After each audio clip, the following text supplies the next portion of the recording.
Hello everyone, welcome again in this online platform of Engineers Classes for you। Dear, जैसा कि already आपको numerical लिखा हुआ दिख रहा है, इसमें एक आई सेक्शन आपको दिख रहा है ना। आई सेक्शन दिख रहा है और क्वेश्चन लिखा हुआ है बोर्ड पे, इसको अभी हम रीड करेंगे।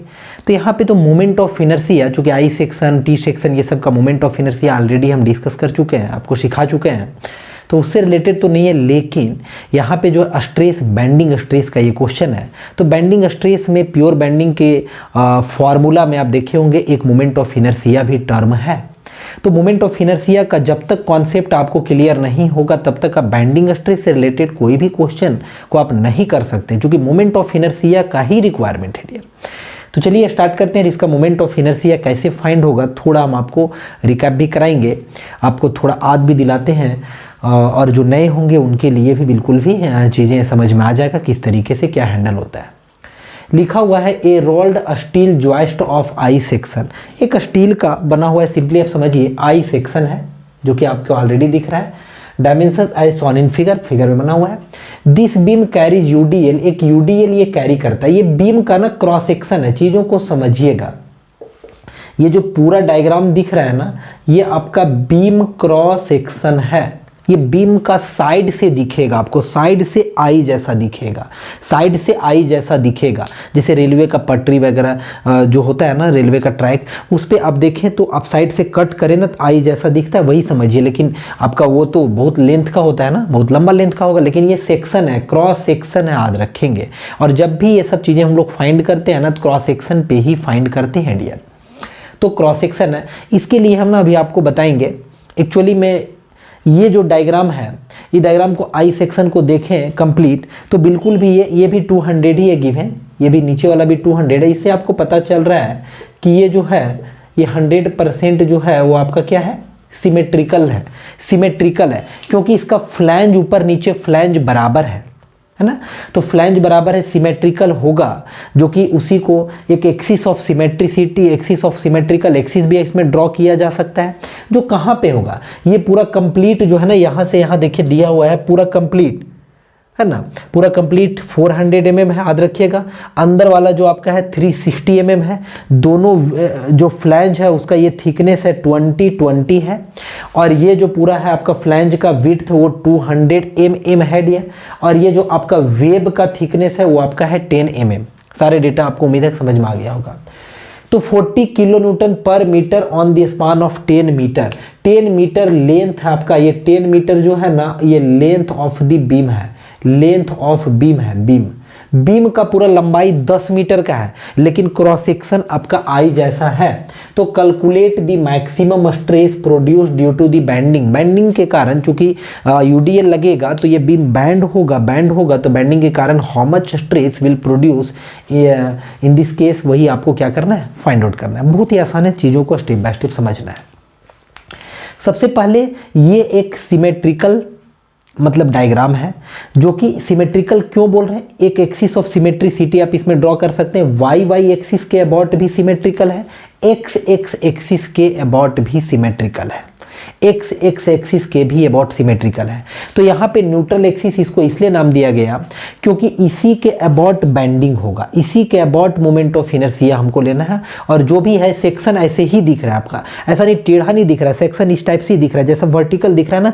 कट करने के बाद बीम को कट किए 10 मीटर का जो भी बीम है, कहीं भी कट के तो ऐसे ही दिख रहा है बिल्कुल भी। तो इसी के अबाउट होगा, यानी कि एक्स एक्सिस और वाई दोनों यहाँ पे एक्सिस ऑफ सिमेट्रिसिटी है, लेकिन एक्स के अबाउट ही हमको काम करना है, वाई के अबाउट काम नहीं करना है, क्योंकि बैंड एक्स के अबाउट हो रहा है dear. Moment of inertia x के अबाउट हो रहा है। चलिए यहाँ तक तो समझ में आया। तो न्यूट्रल एक्सिस के अबाउट सबसे पहले आपको मोमेंट ऑफ इनर्शिया का रिक्वायरमेंट होता है। आप जानते हैं एक फॉर्मूला प्योर बेंडिंग का कि क्या होता है, sigma b upon y is equal to होता है एम अपॉन आई, है ना। आई न्यूट्रल एक्सिस के अबाउट, और मोमेंट ऑलवेज मैक्सिमम लिया जाता है, एकदम याद रखेंगे, क्योंकि जहां पे जिस पॉइंट पे बीम में मैक्सिमम मोमेंट होगा वहीं पे शियर फोर्स का वैल्यू 0 होगा, इसीलिए मैक्सिमम का वैल्यू लेंगे। और वाई का भी वैल्यू क्या लेंगे, मैक्सिमम। तो यहाँ से आपको ऑब्वियस है कि बेंडिंग का वैल्यू क्या फाइंड आउट होगा, मैक्सिमम फाइंड आउट होगा। यहाँ से जो आप है वो बिल्कुल भी सिग्मा बी का वैल्यू यहाँ से आप निकाल सकते हैं। सिग्मा बी मैक्सिमम आप इजली इस फॉर्मूले से फाइंड आउट करेंगे। सबसे पहले हमको मोमेंट का वैल्यू भी फाइंड आउट करना पड़ेगा, y का वैल्यू, सारी चीज़ें आपको फाइंड करना पड़ेगा। तो देखिए यहाँ पे क्या होगा, y का वैल्यू जो है y मैक्स, और y मैक्स क्या होता है, न्यूट्रल एक्सिस से एक्सट्रीम फाइबर तक का डिस्टेंस होता है। It is the distance from the neutral axis to the extreme fibre. This is your neutral axis and neutral axis is at the middle, है ना, मिडिल ऑफ 400 mm, यानी कि ये 200 mm पे न्यूट्रल एक्सिस है, क्योंकि सिमेट्रिकल है बिल्कुल भी। और वहीं से CG से होकर के ही पास करेगा, पूरा सिस्टम का CG से पास करेगा। देखिए लिखा हुआ भी है CG। तो इसका मतलब न्यूट्रल से एक्सट्रीम फाइबर का डिस्टेंस कितना होगा, तो 400 डिवाइडेड बाई 2 होगा, यानी कि ऑब्वियस है कि ये होगा 200 mm होगा डियर। आई जो है, आई हम लोग न्यूट्रल एक्सिस के अबाउट आई निकालने जा रहे हैं, क्योंकि जरूरत है यहाँ पे। आई न्यूट्रल एक्सिस के अबाउट जरा फाइंड कीजिए, कैसे फाइंड आउट होता है न्यूट्रल एक्सिस के अबाउट आई का वैल्यू।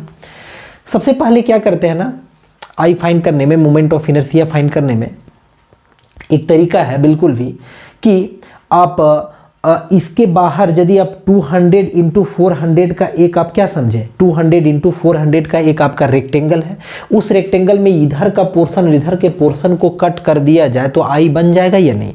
देखिए इधर हम आपको समझाते हैं। ये आपको इस तरीके से आपको दिख रहा है, यहाँ पे ऐसा ही दिख रहा है ना, इस तरीके से क्वेश्चन में आपको दिख रहा है डियर। हम क्या करेंगे कि ये आपको यहाँ से, ये एक आपका क्या हो गया, रेक्टेंगल। तो इस रेक्टेंगल का कितना होगा, ये रेक्टेंगल समझिए। तो ये रेक्टेंगल का आप जानते हैं मोमेंट ऑफ इनर्शिया, इस एक्सिस के अबाउट यदि निकालना हो तो दिस इज न्यूट्रल एक्सिस, और ये सेंटर से पास करता है, तो कितना होगा, तो आपका होगा 200, इधर नीचे में लिखते हैं INA, बराबर कितना होगा 200 इंटू 400 का क्या होगा क्यूब, डिवाइडेड बाय कितना होगा 12 होगा। आप जानते हैं BD क्यूब अपॉन 12 होता है। न्यूट्रल एक्सिस के पैरेलल में है आपका 200, इसके पैरेलल में ये क्या है दिया हुआ 200 mm है डियर। तो इसीलिए पैरेलल वाला डायमेंशन आपको याद करवाएं, पैरेलल वाला डायमेंशन का क्यूब नहीं लेना है।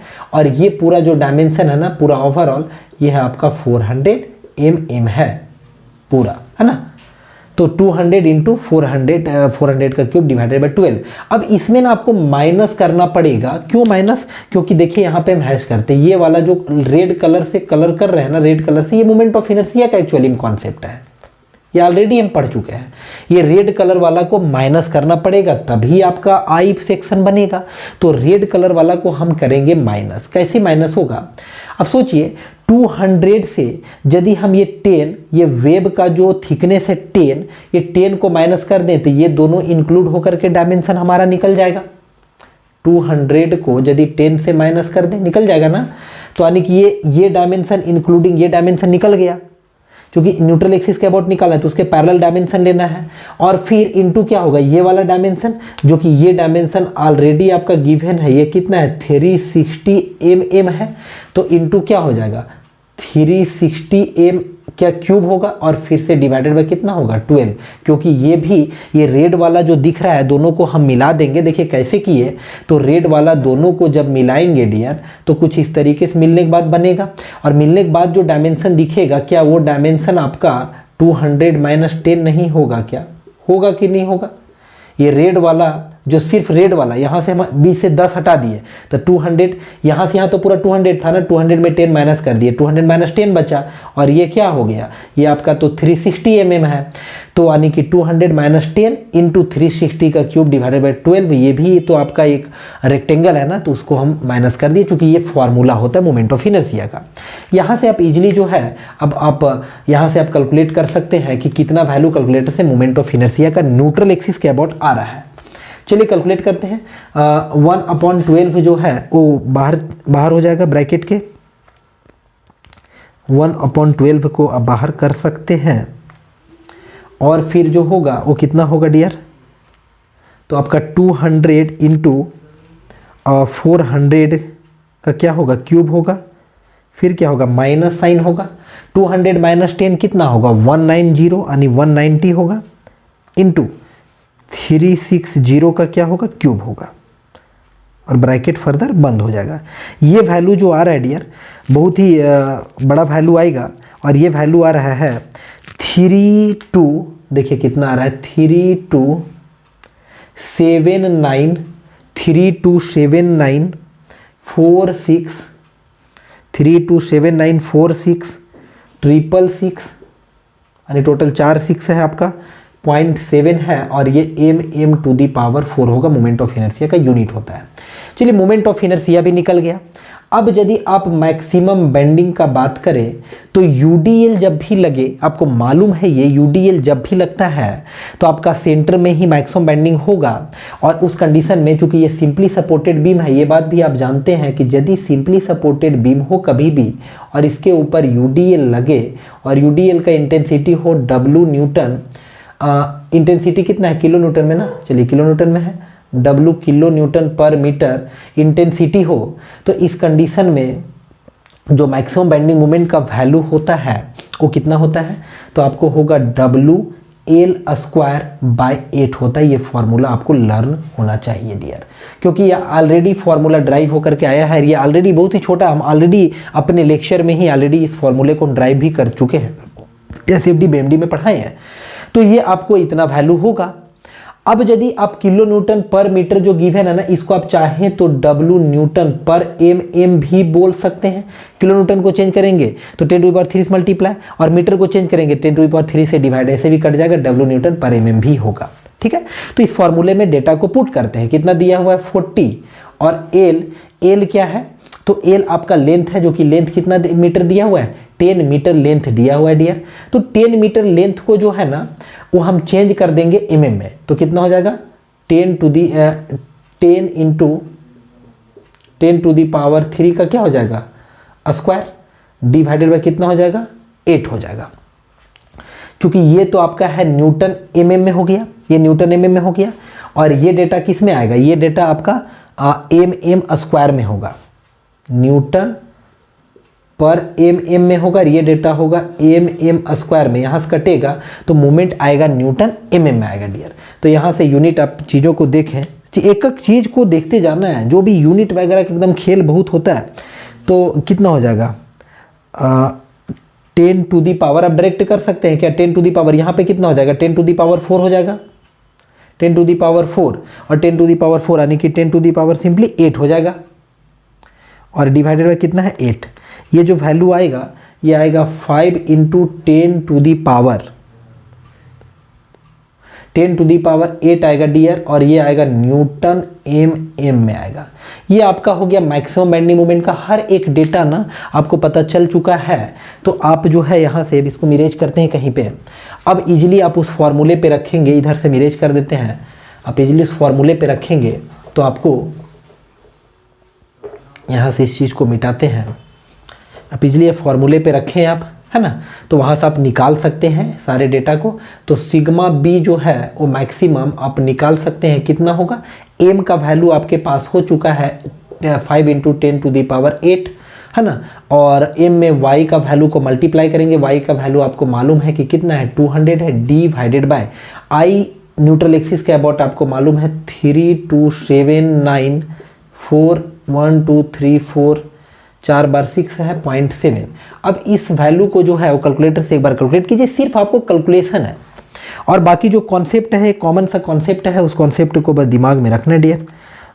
8 होगा इंटू होगा 200 डिवाइडेड बाय 32794 1 2 3 4 टाइम्स 6 है, और पॉइंट जो है 7, ये जो वैल्यू आ रहा है 304.93 डियर। ये किस में होगा डेटा, न्यूटन पर mm²। याद रहे 304 जो है 304.93 का अप्रॉक्स आप कह सकते हैं 305 लगभग, यानी कि 305 जो है वो न्यूटन पर mm² का स्ट्रेस जनरेट हो रहा है। इस केस में इतना स्ट्रेस जनरेट हो रहा है सेक्शन में आपका, या फिर बीम के सेक्शन में आपका इतना अमाउंट का स्ट्रेस जनरेट हो रहा है। तो अभी आप देखिए कि इसमें कितना आ रहा है स्ट्रेस का वैल्यू 305 अप्रॉक्स मान लीजिए, या फिर 304.93 एग्जैक्ट जो है वो न्यूटन mm²। थोड़ा सा ना यदि यहाँ पे आप एक चीज़ सोचे कि आखिर ये स्ट्रेस का वैल्यू जो है वो किस तरीके से डिस्ट्रीब्यूट हो रहा होगा। स्ट्रेस डिस्ट्रीब्यूशन एक्चुअली हम पहले भी ये चीज़ को पढ़ चुके हैं। तो डिस्ट्रीब्यूशन कैसे होता है, चीज़ों को समझें। जैसे कि ये बीम होगा डियर, ये बीम होगा, तो बीम का एक न्यूट्रल एक्सिस होगा, न्यूट्रल लेयर जिसको कहते हैं। न्यूट्रल एक्सिस आपका क्रॉस सेक्शन में दिखता है। तो न्यूट्रल लेयर और न्यूट्रल एक्सिस एक ऐसा लाइन होता है जिस लाइन पे ना ही बेंडिंग स्ट्रेस का वैल्यू जीरो होता है। सिंपली बेंडिंग स्ट्रेस का वैल्यू कितना होता है, जीरो। ना ही कंप्रेसिव में सेक्शन होता है, ना ही टेंसाइल में होता है, दोनों कोई भी स्ट्रेस होता ही नहीं, यानी कि simply bending stress is equal to zero. तो यहाँ पे भी एक न्यूट्रल एक्सिस था। यदि उसके लिए हम ड्रॉ करें तो देखिए स्ट्रेस डिस्ट्रीब्यूशन, ये तो आप लिख लिए ना यहाँ तक। स्ट्रेस डिस्ट्रीब्यूशन ड्रॉ करते हैं। ड्रॉ कैसे होगा, एक लाइन खींचेंगे, ठीक है, क्रॉस सेक्शन से। ये आपका न्यूट्रल वाला पॉइंट हुआ, क्योंकि ये एकदम बिल्कुल भी सेंटर में होगा, क्योंकि ये सिमेट्रिकल है। अनसिमेट्रिकल होगा तो जहां से न्यूट्रल एक्सिस पास करेगा, यानी कि सीजी से पास करता है एक्चुअली में, तो इसका सीजी सिमेट्रिकल है, तो बिल्कुल भी आपका 400 का सेंटर पे, यानी 200 पे, बॉटम से 200 पे, ठीक है। तो यहां से हम बनाएंगे जब इसको, तो देखिए क्या हुआ है। सबसे आप जानते हैं कि मैक्सिमम होता है आपका टॉप लेयर पे और बॉटम लेयर पे। यदि यहाँ पे बीम पे ऊपर से लोड लग रहा है तो ऑब्वियस है कि सैगिंग का केस आएगा। बीम में ऑब्वियस है कि इस तरह का बीम है डियर, देखिए इधर ये बीम है, तो ये कैसा वाला केस आएगा, सैगिंग का केस आएगा। तो सैगिंग में ऊपर वाला लेयर कंप्रेशन में होता है ऑलवेज, और नीचे वाला लेयर टेंसाइल में होता है। और हॉगिंग में इसका रिवर्स होता है। तो यहाँ सैगिंग को लेकर के एक्चुअली में सैगिंग ही इसमें हो रहा है। तो देखिए क्या होगा, सबसे मैक्सिमम जो है, मैक्सिमम कहां पे होगा, तो मैक्सिमम आपका ये जो है दिस इज टॉप लेयर, ये टॉप लेयर पे आपका मैक्सिमम होगा, और this is bottom layer. Bottom layer पे क्या होगा, बॉटम लेयर पे भी मैक्सिमम होगा। और ये जो है वो न्यूट्रल एक्सिस वाला है लाइन। तो देखिए क्या हो रहा है, टॉप लेयर पे सेगिंग के केस में ये जो होगा यहाँ पे, ये मैक्सिमम आपका क्या होगा, तो मैक्सिमम यहाँ पे जो होगा वो आपका सिग्मा सी होगा, मैक्स होगा। सिग्मा सी मैक्स का मतलब क्या हुआ, कंप्रेसिव। और यहाँ पे जो होगा वो क्या होगा, तो सिग्मा टी मैक्स होगा। मतलब सिग्मा टी मैक्स का मतलब टेंसाइल। एक बात और याद रखें, जो सिग्मा सी का वैल्यू है, सिग्मा टी का वैल्यू है, वो दोनों वैल्यू ही 304.93 न्यूटन पर एम स्क्वायर होगा, क्योंकि सिमेट्रिकल केस है, सिमेट्रिकल केस है। तो अपर लेयर और लोअर लेयर में बिल्कुल भी स्ट्रेस सेम होगा मैग्नीट्यूड में। यदि उसको हम थोड़ा डिस्टिंग्विश करें तो कंप्रेसिव मैक्सिमम होगा, नीचे में क्या होगा, टेंसाइल मैक्सिमम होगा। लेकिन अनसिमेट्रिकल सेक्शन होगा, जैसे टी सेक्शन हो गया, एल सेक्शन हो गया आपका, उसका सीजी सेंटर से पास नहीं करता, या फिर इसी में आपका फ्लैंज अलग अलग डायमेंशन का होता ऊपर नीचे, तो अनसिमेट्रिकल हो जाता। मान लीजिए ऊपर 200 है, नीचे 300 हो जाता लंबा, तो अनसिमेट्रिकल सेक्शन। तो अनसिमेट्रिकल के केस में सेंटर पे नहीं होगा, सेंटर पे नहीं होगा। तो उस कंडीशन में टॉप लेयर पे कंप्रेसिव होगा, जरूर होगा सैगिंग में, और बॉटम पे टेंसाइल होगा, लेकिन वैल्यू दोनों का अलग अलग होगा, मैग्नीट्यूड अलग अलग होगा। लेकिन इस केस में दोनों का मैग्नीट्यूड सेम होगा। बातें को समझिएगा, यानी ये मैक्सिमम भी और ये भी मैक्सिमम, दोनों का वैल्यू सेम होगा। यानी ये और ये दोनों एकदम बिल्कुल भी सेम होगा, है ना। और दोनों ट्राइंगल 100% एक दूसरे को ढक देगा, एकदम ऐसा ट्राइंगल होगा। तो यहाँ पे देखिए ये कंप्रेसिव के लिए बस एक नोटेशन है, बस यूं ही नोटेशन से आप दिखा सकते हैं। और ये कहा क्या किसके लिए है, तो ये नीचे में दिखाए हैं टेंसाइल के लिए। और यहाँ से यहाँ आप देखें तो यहाँ से यहाँ वाई टी का वैल्यू है, और यहाँ से यहाँ जो है वो आपका वाई सी है डियर। और वाई सी भी जो है और वाई टी भी जो है, ये आपका दोनों बराबर है, और दोनों का वैल्यू जो है एक्चुअली में 200 है, दोनों 200 mm है। ऐसा नहीं कि डिस्टेंस न्यूट्रल एक्सिस से कंप्रेसिव का डिस्टेंस भी उतना ही है, टेंसाइल का भी डिस्टेंस उतना ही है, उतना ही है, क्योंकि सिमेट्रिकल वाला सेक्शन है, ठीक है। अनसिमेट्रिकल यदि होता, अभी आगे हम देखेंगे अनसिमेट्रिकल सेक्शन से रिलेटेड, वहां भी आपको हम ड्रॉ करके बताएंगे। उम्मीद है कि आपको लेक्चर अच्छा लगा होगा। अब जरूर लेक्चर को बहुत बढ़िया लगा होगा तो आप जरूर लाइक करें, कमेंट करें अपना प्यारा सा कि कैसा आपको लग रहा है, वो अपना फीलिंग को डालें। और डियर चैनल पे नए होंगे जरूर सब्सक्राइब करें आप, और अपने दोस्तों के साथ वीडियोज को आप जरूर शेयर करें। सो डियर मिलते हैं नेक्स्ट लेक्चर में, तब तक के लिए बहुत बहुत धन्यवाद।